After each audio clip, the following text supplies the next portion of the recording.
let me say one word about, the Lebanese community in New Zealand, the Shiite community in New Zealand. It was established after our colleague, who is well known. He visited us several times.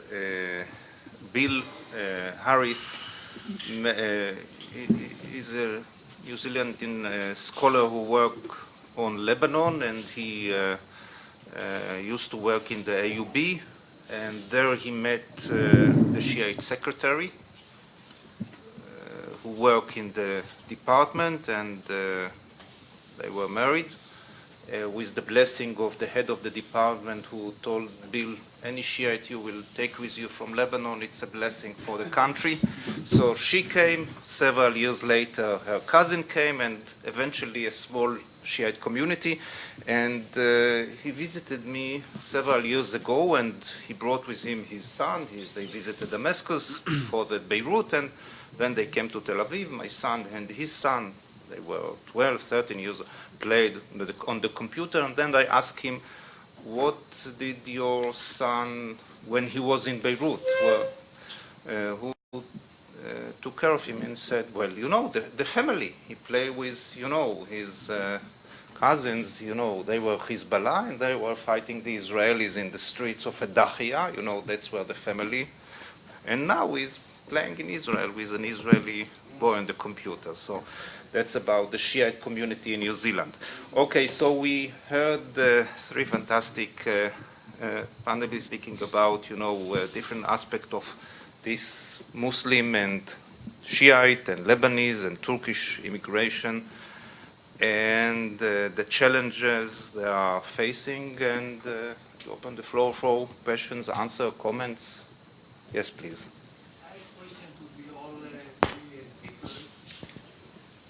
I have a question to all of you. It's about the country of origin. You mentioned Palestine, Lebanon, and Turkey. But if you can be more specific, from which region in each country they actually immigrated to Chile, to Argentina, and Turkey, because I believe they came from specific places or specific districts, and if you can, I'm not sure how their immigration impact on those who remain in the towns and the city, if they send money, if their economic situation was improved, and other okay, so let's questions. gather a few questions. Yes, please. Yeah. Okay. It's okay.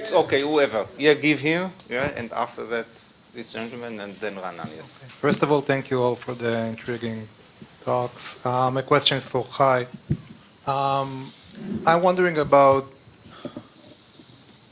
what kind of expressions of transnationalism or long-distance nationalism appear in the second and third generation of Turkish in Germany. Are there any organizational efforts like student bodies, youth movements? Is there a phenomenon of return migration? And if there is, so if you have numbers, and if the Turkish government itself support or just allocate funds for these kind of programs in Germany.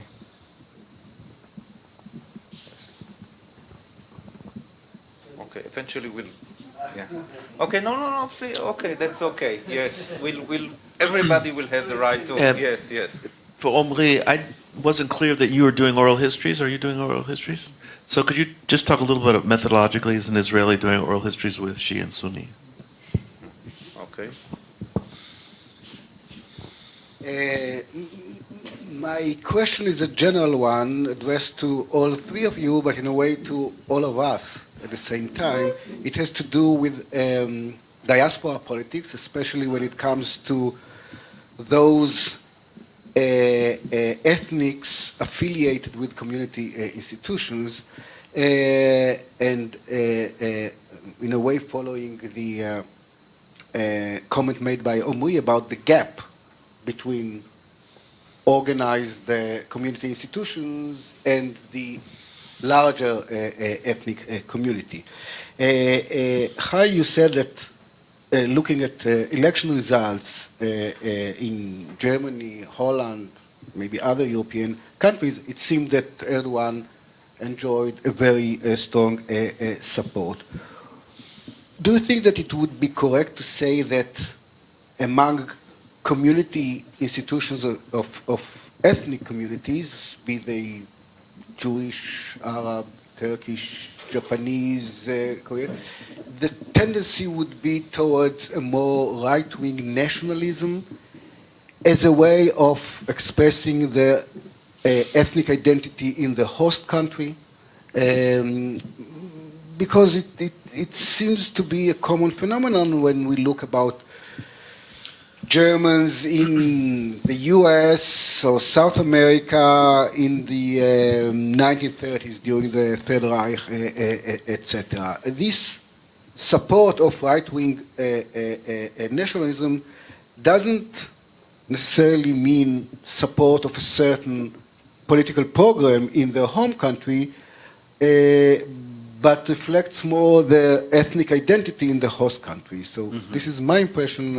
I'm wondering about your opinions on it.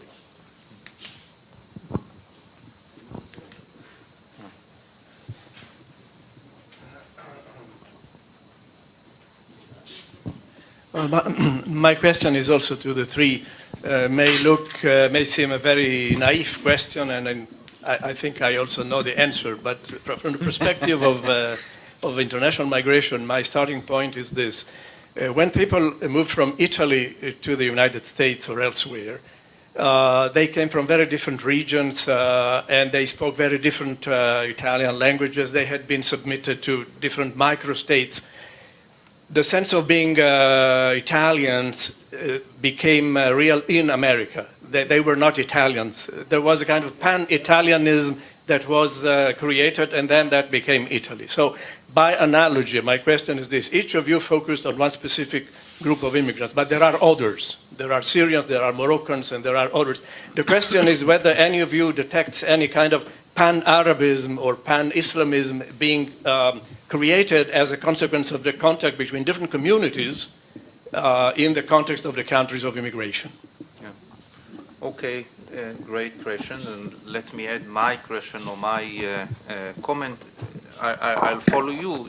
You do remember that President George Bush, the son, was persuaded by, I don't remember who was, he had, I think, an Arab aide at the time, undersecretary, who told him you should also meet not the Arab lobby, but, representative of, Arabs live in the United States, and this was a famous meeting that turned to be, at first they met, they listened to him, and then they came to him and start begging, all these, can you persuade the governor to give me this thing? And nowadays, when I think about this representative from Michigan, the Rashida, you see the change, that are not anymore, looking for their small interest, but try and, I wonder if this is the case, let's say, with the Palestinian in Chile nowadays, or with the Turks, in Germany. Erdogan is making use of them, but do they make use of him, or what? Can we look at them as, an organized? This is the first comment. The other thing is the developing identity. I know it from the case of the United States, where immigrants who came from where? The Ottoman Empire. They had to write down, the source, the origin. So they came from the Ottoman Empire. But in some of the cases, they wrote down Syria. But Syria at the time, geographical Syria included Palestine, included also, and in some of the cases, they wrote down Lebanon, mainly because they came from Mount Lebanon. But if you wrote down Lebanon, eventually, even people who came from Syria or Palestine transferred or develop their identity to be Lebanese. Why Lebanese? Because it's Christian, okay? But so here you see a case where, you know, so many Lebanese, while some of them came from Damascus, Aleppo, and even Palestine. But anyhow, we'll start with you, Hagai, and then Omri, and then Chai. Yeah, can I add just a brief question to Omri? Just for clarification, when you show the percentage of Sunni, Shia, and Sufi, you wrote 1% Sufi. What do you mean by that? Because I know it's much more prevalent in the Sunni world. You meant for the beginning, the split in the beginning, or these days, because Sufi identity is part of the Sunni world all over, and I believe that also over there. Yeah. Okay, so short and brief. Okay. I'll try. Gur, concerning your question about where they came from in Palestine, most of them were Christians that came from Bejala, Bet Sahur, Bethlehem. That was the majority, but we can also find from Taibe, from Ramallah, from Jerusalem even, but there is less documentation about them. They're like absent in the history. Also after 1948, after the war? No, in 48 came the majority, and a little bit at 67, you know. But after the 1948, there were Christians? I don't know that. Still in research. And the main impact at that time on the families that stayed behind was money. They sent money and they tried to maintain connections. There were a few that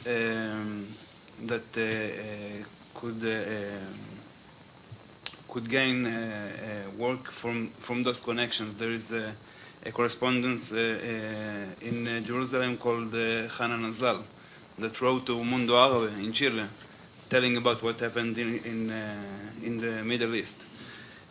But the impact that we can see is in the recent decades.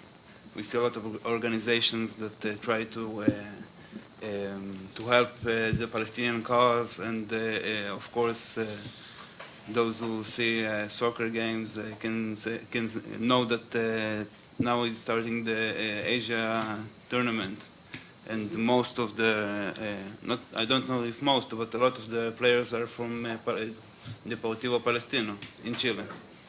So in recent. The match between Palestine and Syria and it was yesterday, no? I didn't say. It was a draw. Okay.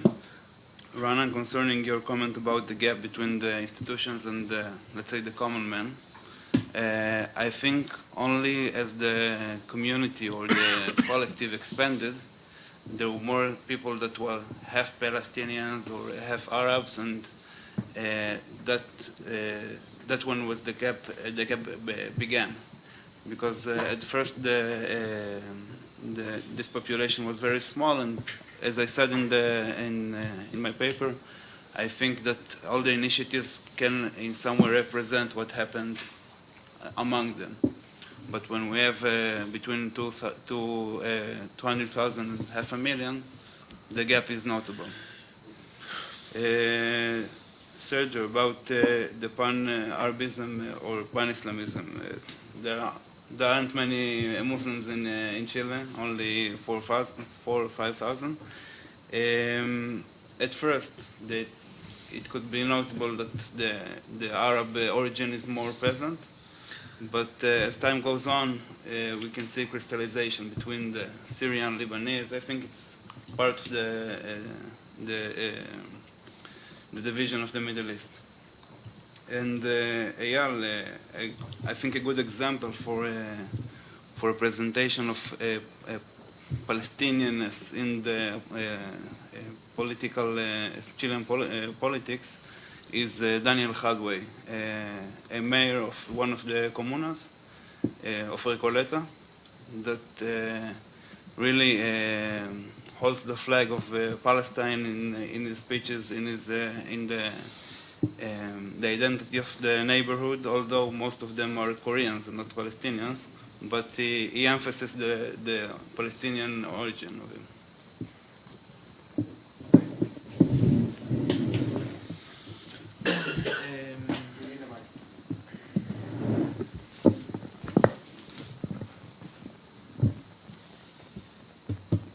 From Gur, from which area they immigrated, it's quite easy in my research. Basically, the Shiite came from the Bekaa Valley, the south center part of the Bekaa Valley, from the Shiite concentrations, and especially from southern Lebanon, mainly starting the Israeli invasion to South Lebanon in '82. So we see a big influx of Shiites going out from South Lebanon, some of them ending in the Triple Frontier.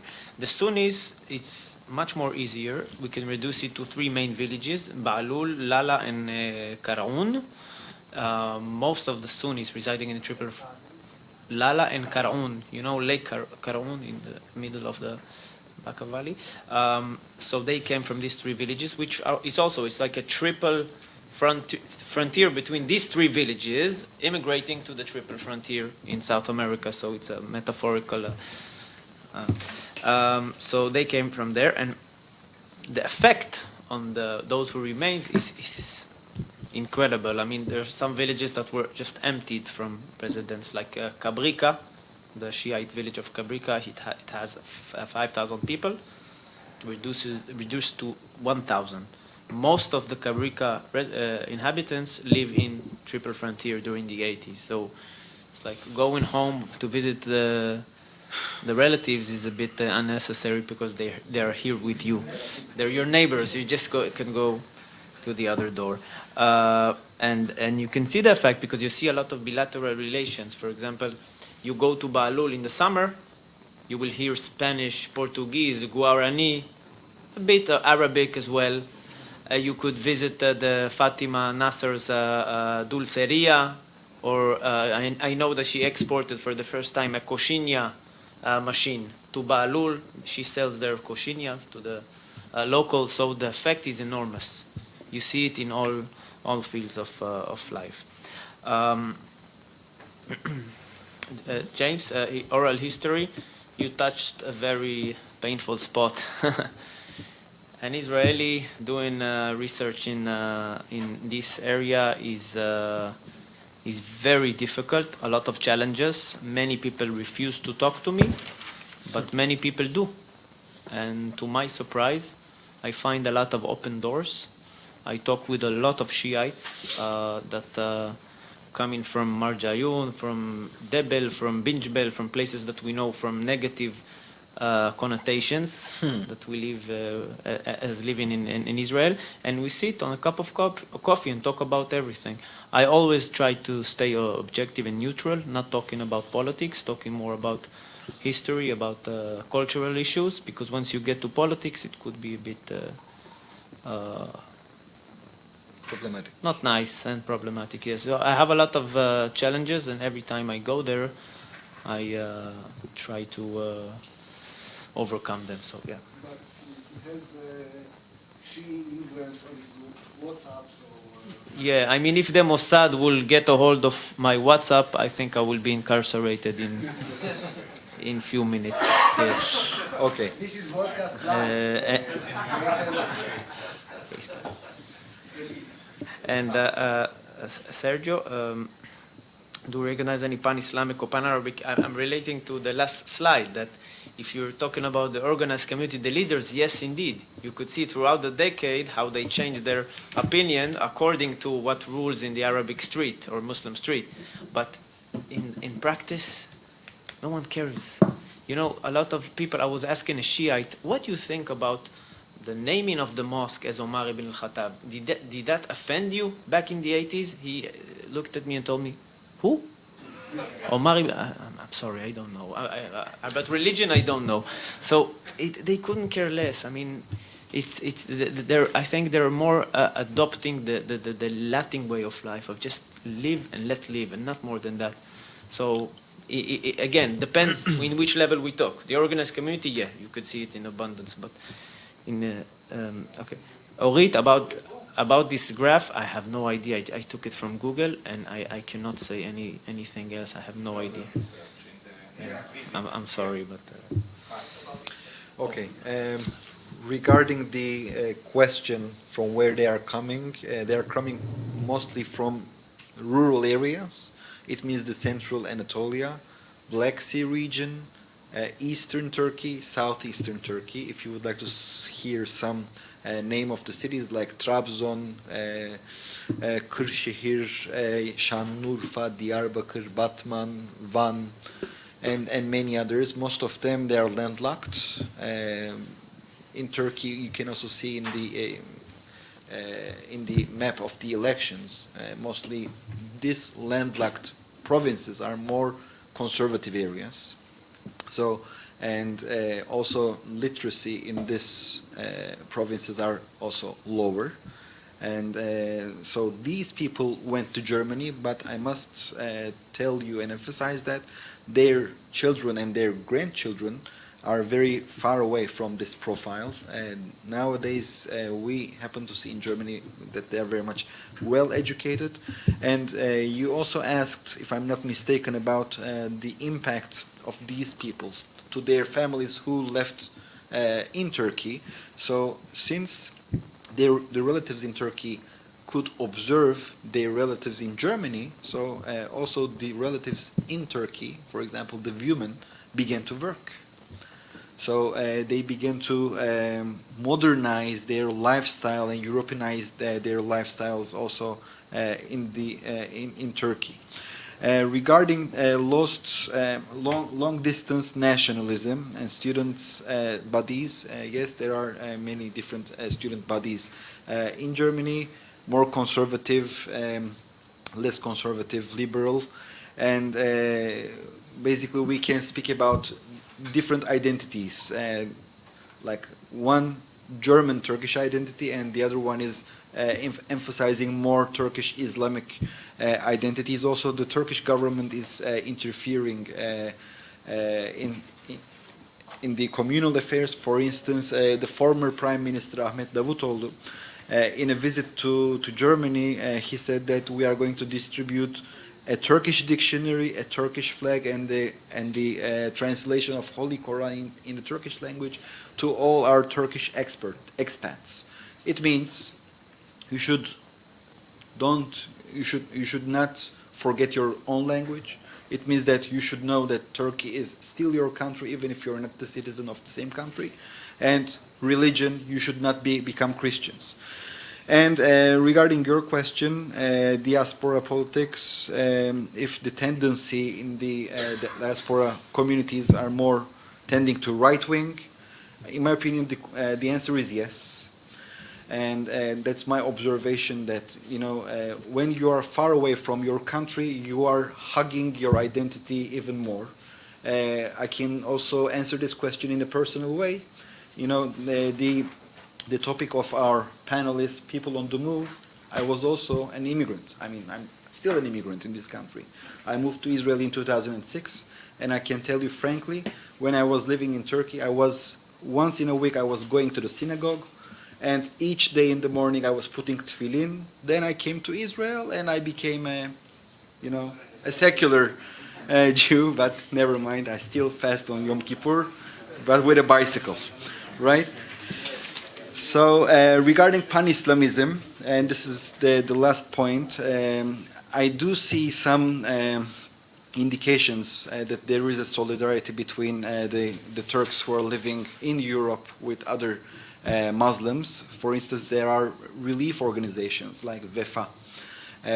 This is a humanitarian organization that is providing humanitarian aid to different regions in the Middle East. So we can say that these people are feeling accountable also for those who are living in the Middle East and who are not Turkish. So thank you very much. Thank you.